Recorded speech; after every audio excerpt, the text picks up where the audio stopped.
Yo,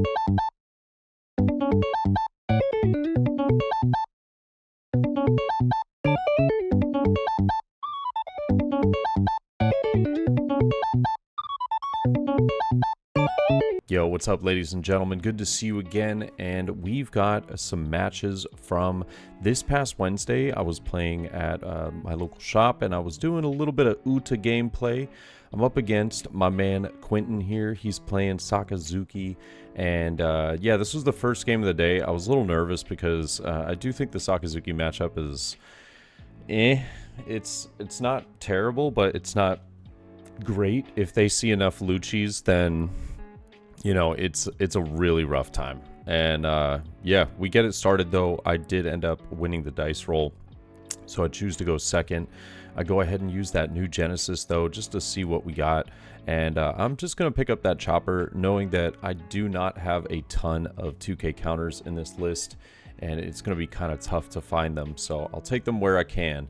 And now I find an Usopp as well as two Utas. I think I already had two Utas in hand, so that's why I was kind of hesitating on whether I should take that. But I know how useful that card is in this matchup, so I do decide to just go ahead and keep it. And then I'll just go ahead and pass it back over. Now the new Genesis, I was trying to find that 7-cost Luffy in this match. I didn't end up seeing it off these two searches, but I know that 7-cost Luffy would have been really nice for me to get down on curve. But unfortunately, just not going to see it this time. But he'll go ahead and play that brand new and swing 6. I'm just going to take that pretty freely. I don't care too much about it. I just want to get, you know, another poke at his face. A little 5K swing does get through, and I don't need to use the leader effect, but he does get a great eruption. So I've got to choose to trash a card here, and I'm trying to think of what card I want to trash out of all of them, and I end up getting rid of the Uta that we ended up searching out, considering I had 2 left already. And I'll just go ahead and play Zoro. I know that right now Zoro is more or less just kind of bait. It's like, hey, give me a removal card before I start putting down cards that I'm, you know, really happy with having on the board. I want to see, you know, potentially a, you know, Houndblaze or a Lucci here, but I don't know if he has it, and that's just going to be a 6K swing, which I will go ahead and take, and then a Borsalino. So no removal of the Zoro. Just being able to keep that on the board one turn is actually really nice for me. I wasn't expecting to keep it, but it looks as though we drew into I'm Invincible. That'll be useful later in the match, but at the moment, not really doing me much of anything. I'm just going to go ahead and swing a little 6 though. Are we going to get a 2K counter? It looks as though he's going to give me a Tashigi, and I'll swing 6, unfortunately whiffing on the leader effect. And with this list, I believe that I run like like 39 film cards, so whiffing really hurts. It's a little unfortunate whenever it happens. I'm like, all right, you know, it's sort of to be expected, but it definitely does kind of suck.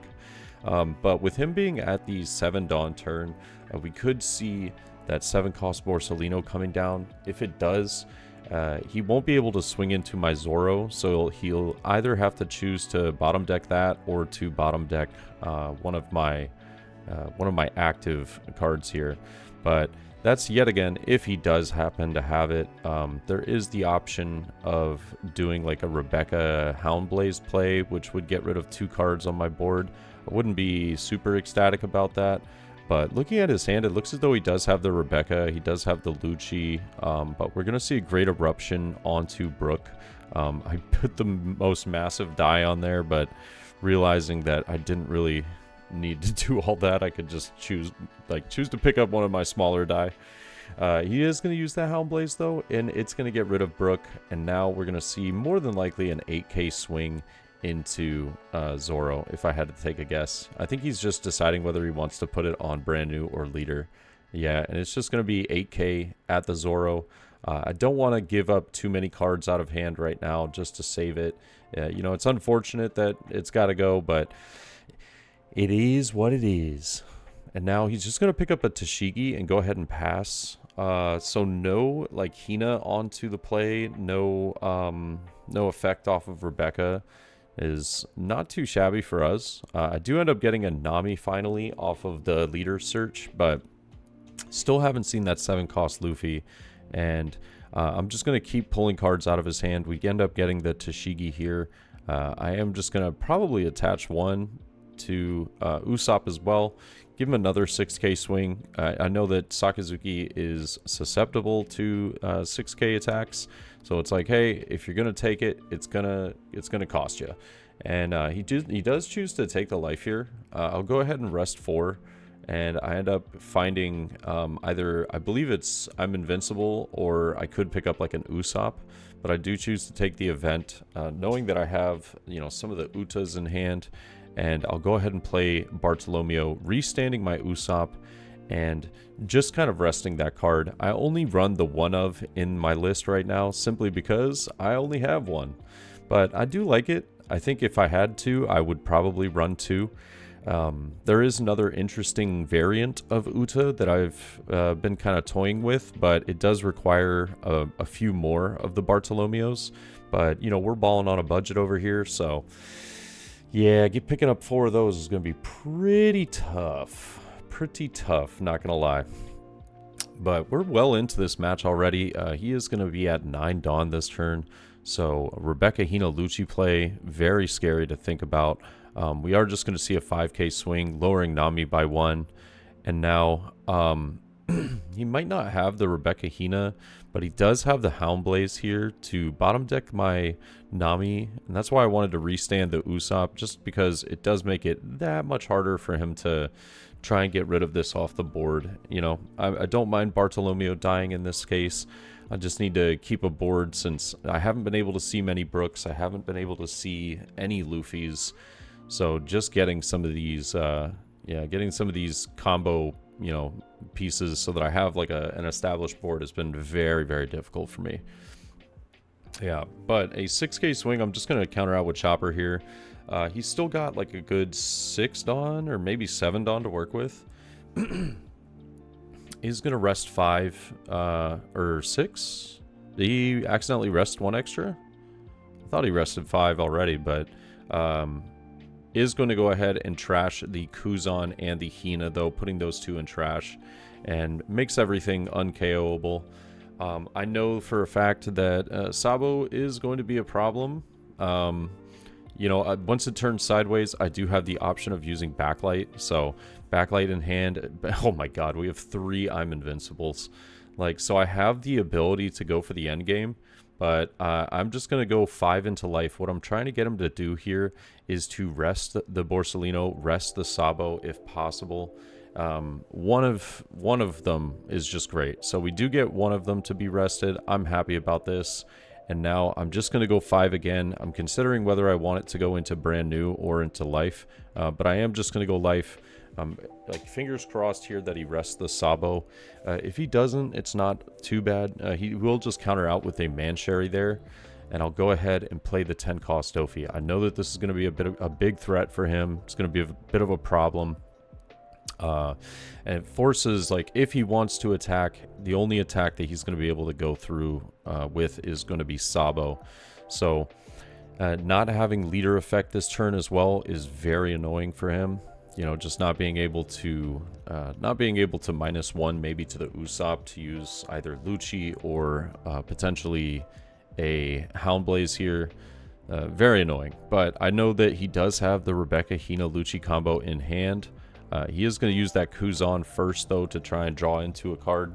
If he does have Ice Age, yeah, it does become pretty scary for us the following turn. That means that 10-cost Dofi is not going to be living for very long. I don't believe that he has the Ice Age, though. And after just looking at his hand, I think he's more than likely just going to block her up pretty heavy. Might see a swing with Sabo. Might see a swing with Sabo first. Maybe like a 8k into Usopp. But he's just going to use a Rebecca to pick back up a Tashigi. And he's going to go ahead and pass. So I know that I have options, but I don't have a 7-cost Luffy. I'm like really just kind of hoping that I can see the card. Oh, actually, look at that. We just drew into it. Love to see it. Finally getting it towards the end of the game. And getting that card in tandem with 10-drop Doflamingo is going to be very difficult for him to be able to KO both. So I know that I can just be really aggressive. And it looks as though we find another 7-cost Luffy off of Leader Search right there.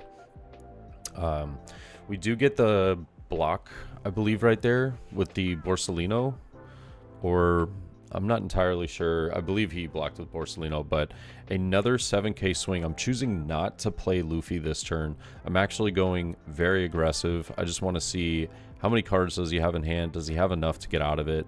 A 7k swing more than likely forces a Rebecca block, and I have the option of going backlight into a backlight into a restand on this turn, but he counters out with a Tashigi and another 1k counter. And now I kind of have to pivot because I was trying to go for, you know, a cheeky end game, but I can't let him have more than like 3 swings, just because if he is going to go for a game the following turn, I have to be able to defend it. And I know that I have at least a little bit of counter power in hand, but with, you know, the amount of events that we currently have, it's just going to be super tough to try and get through both of these blockers, even using backlight.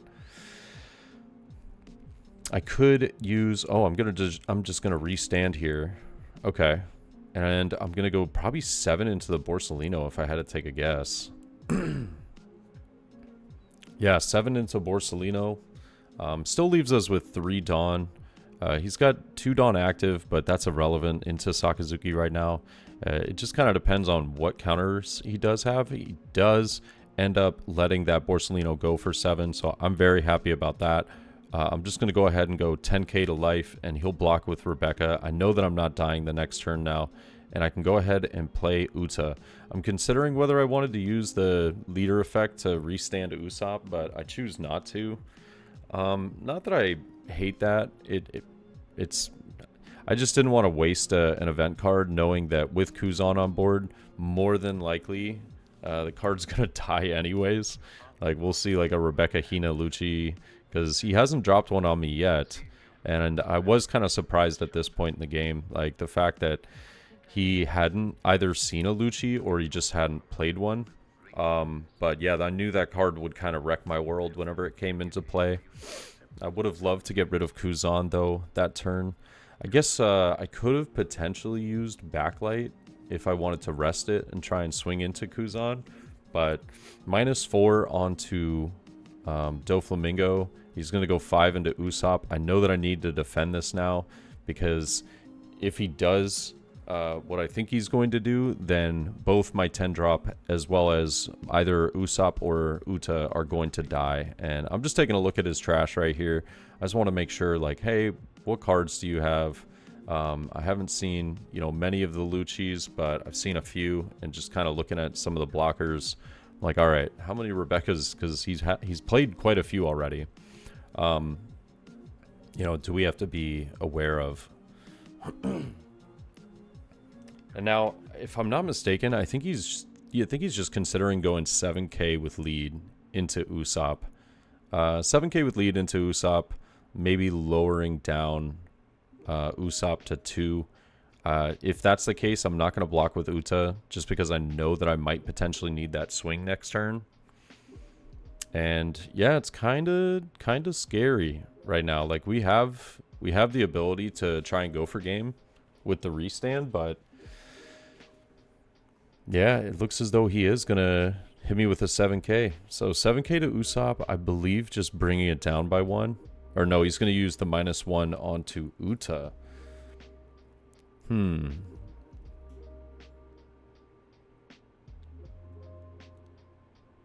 I think I could just block. I could just block this pretty freely, and he won't be able to KO Usopp, if I'm not mistaken. Yep. Yeah, we're just going to block this. I think that's what I think. I end up thinking out, as I'm like, okay, Rebecca, Hina, Lucci. Like, that's what's happening here. So Hina play onto the 10 cost Doflamingo, and the Lucci is going to get rid of it. but we have another blocker that we have to get through now, which is really annoying. Yeah, like I think this might be the third Rebecca, if I'm not mistaken. It's either the third or the fourth, but definitely tough. And now he's got a very well-established board. We're still healthy on life, but it is kind of scary. Only 2 cards in hand. With having 3 swings, though, we do have, you know, potential. So I think I'm probably just going to go like 7 with lead. See what card we find off the top of the deck. If he does block, then I can rest the Sabo and then just try and go for game. And I think that's the mentality that I have. So I'm like, all right, look, if we do it this way, he'll still have 4 swings the following turn, but hopefully we have enough like counter power to get through, you know, and survive on the clapback. I'm just kind of running through scenarios in my head at this moment, but I believe that that's probably my best play. Like, I would have loved to have another 10 cost Doflamingo right here, but I am... Oh, okay. We're going to go 8. Oh, I think I'm... Should I be going 8 here with Usopp? Oh, and I understand why I went Usopp first. I was thinking if he did take the life and it ended up being a Houndblaze, I didn't want Usopp to potentially get bounced back to hand. I wanted to like guarantee the swing for sure. Yeah, for sure. So 7k is going to get that Rebecca block. I'm happy because this means I can try at least. So I've got backlight, resting the Sabo, and now I can just attach 3. I'm going to go 8k. I pick up a chopper off of that, which is really nice. And now I get the restand, and I'm going to go 8k again. And he does have the 2Ks. He ended up telling me that his last life was the other 2k that he needed to survive right there.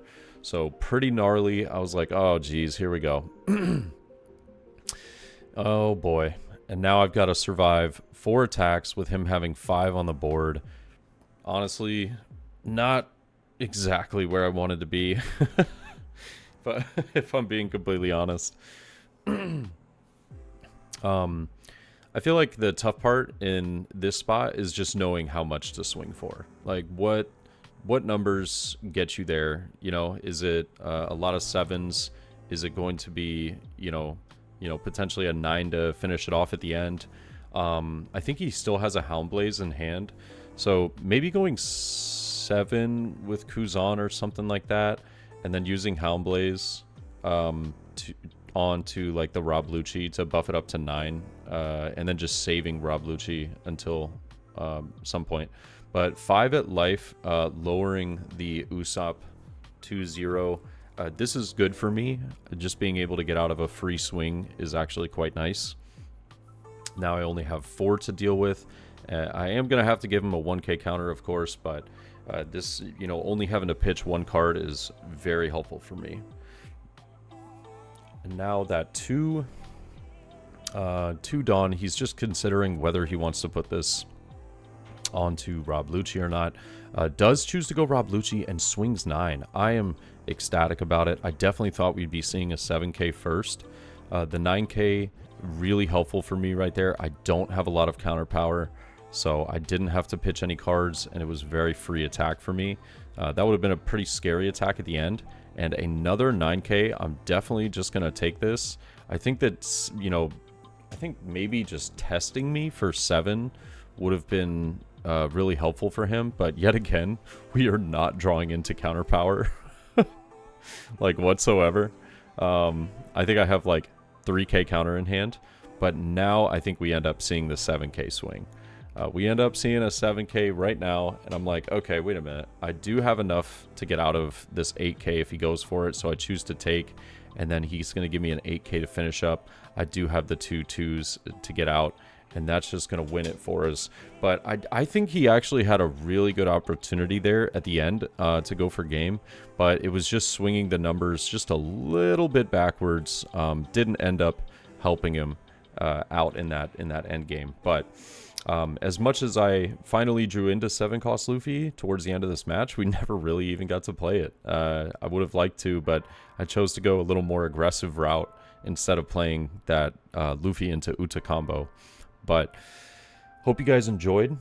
This was a really fun match. I think that at the end it really could have gone either way. I think that he did have an opportunity to KO me there, but just a little bit of missed on management kind of cost him the match. But all in all, super solid, and I hope you guys enjoyed. Let me know your thoughts. I'll catch y'all on the next one. All right, peace.